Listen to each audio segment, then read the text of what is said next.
500,000 tons of discarded oyster shells were dumped into the ocean off Florida's coast. And what happened next forced scientists to rethink everything they thought they knew about nature. But here's the real question. How could something treated as waste suddenly become one of the most powerful tools for restoring life? Between 2007 and 2024, a bold and controversial project unfolded quietly in the Gulf of Mexico. Old oyster shells, scraped off dinner plates, swept from restaurant kitchens, and discarded in massive quantities by seafood processors, were collected, loaded onto barges, and transported offshore near Cedar Key.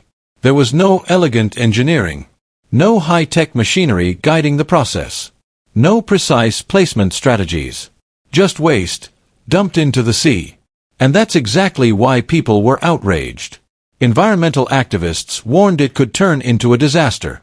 Fishermen feared their already struggling waters would be ruined. Even some scientists involved in the project carried a quiet doubt in the back of their minds. Because, let's be honest, would you expect anything positive to come from dumping mountains of trash into the ocean? Yet beneath the surface, something extraordinary was already beginning. The experiment nobody truly believed in. The idea behind the project seemed almost too simple. Return oyster shells to the ocean so they could become the foundation for new reefs. After all, oyster shells aren't really waste. They're part of a natural cycle. For thousands of years, oysters built reefs by layering their shells generation after generation. But modern human activity had broken that cycle. Overharvesting stripped reefs faster than they could rebuild. Pollution weakened marine ecosystems. Coastal development erased critical habitats. And without reefs, oyster larvae had nowhere to settle. Still, simplicity often invites skepticism. Local communities worried about sediment clouds smothering marine life. Veteran fishermen feared losing their traditional fishing zones. Experts debated whether dumping shells without precise structure would create chaos instead of order. Yet despite all the resistance, the project moved forward. And 18 months later, when scientists returned to evaluate the sites, they braced themselves for disappointment. Instead, they found something no one had predicted. Life had already returned. Not gradually, not cautiously, but explosively. Which raises a deeper question. What invisible forces had already begun working long before anyone noticed? The hidden beginning, life you can't see. The first pioneers of this transformation weren't fish. They weren't oysters either. They were microscopic. Within days of being submerged, the shells became coated with bacteria. These microorganisms formed biofilms, thin, living layers that clung tightly to the rough surfaces. To the human eye, nothing had changed. But on a microscopic level, everything had. These biofilms acted like biological glue, making the shells sticky for other forms of life. At the same time, the shells themselves began altering the surrounding water chemistry. Composed largely of calcium carbonate, they slowly released minerals into the water, creating tiny pockets of alkalinity, ideal conditions for marine organisms to grow. It was as if the shells were quietly preparing the environment, setting the stage. Then came algae. Then microscopic crustaceans. Then drifting larvae searching for a place to call home. A chain reaction had begun. And here's something worth thinking about. How often do the most important transformations begin in ways we can't see? Because in this case, the foundation of an entire ecosystem was built long before anyone realized it. The return of the reef builders. For oysters, survival depends on one crucial factor, a hard surface. Unlike fish, they can't swim freely through the ocean. Their larvae drift aimlessly until they find something solid to attach to. Without that surface, they die. And along Florida's Gulf Coast, that surface had all but disappeared. Natural reefs had been destroyed. Sandy seabeds dominated the landscape. The cycle of life had stalled. Until the shells arrived. Suddenly, there were millions of landing zones scattered across the ocean floor. Within a year, oyster larvae began attaching themselves in staggering numbers. These young oysters, known as spat, latched onto the shells and started to grow. By the second year, they reached maturity and began reproducing. By the third year, something incredible happened. Entire reef systems began to form. Not isolated clusters. Not scattered patches. but dense, interconnected structures that stretched across the seafloor.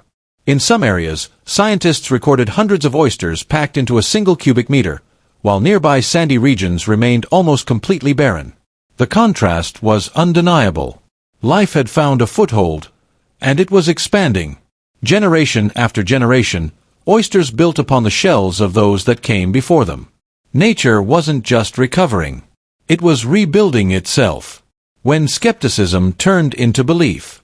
Among the loudest critics of the project was a local fishing captain, a man who had spent decades navigating those waters. He had seen ecosystems collapse before. He had watched fishing grounds disappear. To him, the idea of dumping shells into the ocean sounded reckless. But one afternoon, as he drifted over one of the reef sites, something caught his attention. The water below was alive. Large schools of fish swirled around the reef in numbers he had never witnessed in that area before. Species that had been rare, or completely absent, were suddenly thriving. He watched in silence for a long moment. Then he said something few people are willing to admit. "I was wrong." That simple sentence carried weight. Because it wasn't just a personal realization, it was a shift in perspective. When real-world experience confirms scientific observation, doubt begins to fade. And once that happens, change becomes inevitable. The explosion of marine life. With the reef structure firmly established, the ecosystem began accelerating at an astonishing pace. Fish arrived first, drawn by the shelter and abundance of food. Then came larger predators. Crabs scuttled through the crevices. Shrimp populated the gaps between shells. Small fish found refuge from predators, increasing their chances of survival. Within just 2 years, fish populations surged dramatically. Species diversity increased beyond expectations. Juvenile fish survival rates skyrocketed. And that last point is critical. Because these reefs weren't just attracting marine life from surrounding areas. They were creating entirely new life. Nursery grounds formed naturally within the reef structures, offering protection for young fish during their most vulnerable stages. And that changes everything. Because there's a fundamental difference between drawing life in and generating it. So ask yourself, what's more powerful, attracting success, or creating the conditions where success becomes inevitable? That distinction reshaped how scientists viewed the project. A system that heals itself. Perhaps the most remarkable discovery wasn't just the rapid growth of marine life. It was the system's ability to sustain itself. Oysters are natural water filters. A single oyster can filter gallons of water every day, removing excess nutrients, algae, and pollutants. As the reef grew, so did its filtering capacity. Water clarity improved. Oxygen levels stabilized. Harmful algal blooms decreased. The ecosystem wasn't just growing, it was healing. And the more it healed, the more life it supported. A feedback loop had formed. Health created growth. Growth created stability. Stability encouraged more life. It was a self-reinforcing cycle. And it all started with something people had thrown away. The bigger question. By now, the evidence was undeniable. What began as a controversial experiment had turned into one of the most effective restoration efforts ever recorded in the region. But beyond the science, beyond the data, there's a deeper question that lingers. How many solutions are we overlooking? Simply because they don't look like solutions at first. Because here's the reality. The shells weren't waste. They were missing pieces. And once they were returned to their rightful place, nature did the rest. A lesson hidden beneath the surface. At first glance, it seemed like nothing more than a cleanup operation. Piles of discarded oyster shells, scraped from plates, dumped from processing plants, and written off as useless byproducts, were being hauled back into the ocean. There was no grand spectacle. No cutting-edge technology. No futuristic machinery humming in the background. Just barges, workers, and mountains of what most people would call trash. But what if that trash wasn't trash at all? What if it was something else entirely? What if it was the missing link in a broken system? That's the part most people overlooked. Because this story isn't really about oysters. It's about perspective. It's about the dangerous simplicity of how we label things, useful or useless, valuable or worthless, without ever asking the deeper question. What role was this meant to play? The silent collapse no one noticed. Long before the shells were dumped back into the Gulf, something had already gone terribly wrong beneath the surface. Oyster reefs, once sprawling, vibrant ecosystems, had nearly vanished. For centuries, they had formed natural barriers along coastlines, breaking waves, filtering water, and creating habitats for countless marine species. Entire underwater communities depended on them. But overharvesting, pollution, and coastal development slowly erased them. Not overnight. Not dramatically. But quietly, steadily, until they were almost gone. And when they disappeared, the consequences didn't announce themselves all at once. Instead, they unfolded like a chain reaction. Water became murkier. Fish populations declined. Coastlines grew weaker. Erosion increased. It was as if the ocean had lost a vital organ, and everything else began to suffer. But here's the question. How do you fix something when you don't fully understand what's missing? The return of the forgotten. That's when the idea emerged. Simple. Almost too simple. Return the shells. At first, it didn't sound revolutionary. After all, how could discarded shells, lifeless and broken, solve a problem this complex?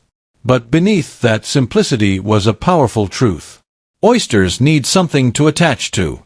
Without a hard surface, oyster larvae, known as spat, drift aimlessly in the water, unable to settle and grow. And historically, what did they attach to? Other oyster shells.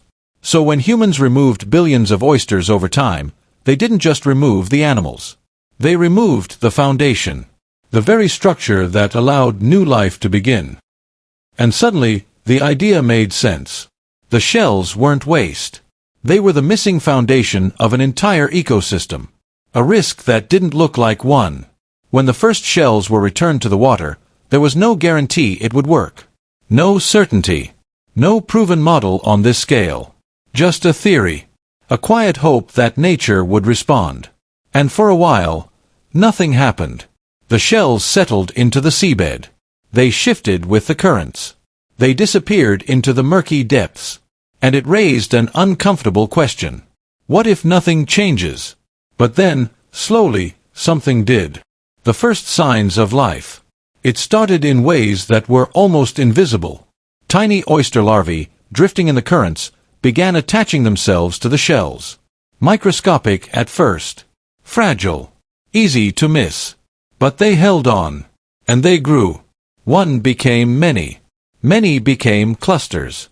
Clusters became structures. And those structures began to change everything around them. Because oyster reefs don't just exist. They transform. Nature's water filtration system. But the impact didn't stop with fish. Oysters are natural filters. A single oyster can clean 30 to 50 gallons of water per day. Think about that for a moment. One small creature, quiet, unmoving, processing massive amounts of water without effort, without noise, without recognition. Now multiply that by hundreds of thousands. Then millions. Suddenly, what you have isn't just a reef. It's a living filtration system. No electricity. No machinery. No maintenance. Just nature doing what it was designed to do. And the results? Water clarity improved. Harmful nutrients decreased. Oxygen levels increased. And something remarkable followed. The return of what was lost. As the water cleared, sunlight began to penetrate deeper. And with that light came life. Seagrass, once unable to survive in the murky, polluted conditions, began to return. At first, in small patches. Then larger fields. Then entire underwater meadows. And with seagrass came stability. With stability came biodiversity. Fish returned. Crabs followed. Even predators reappeared. It was a cascade of recovery. A second feedback loop had begun. And it raised a powerful question. How many ecosystems are waiting to heal, if we just remove the obstacles? A model the world started watching. As results became undeniable, people began to pay attention. Not just scientists. Not just environmentalists. But entire regions. States like Alabama, Mississippi, and Louisiana began exploring similar approaches.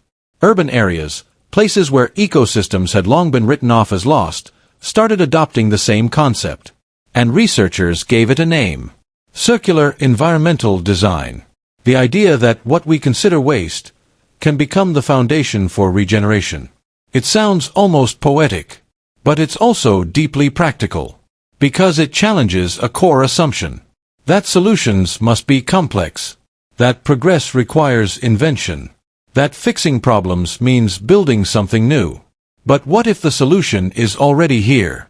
What if we've just been throwing it away? The ultimate test: a hurricane. Then came the moment no one could have predicted. In 2017, a powerful hurricane struck the Gulf Coast.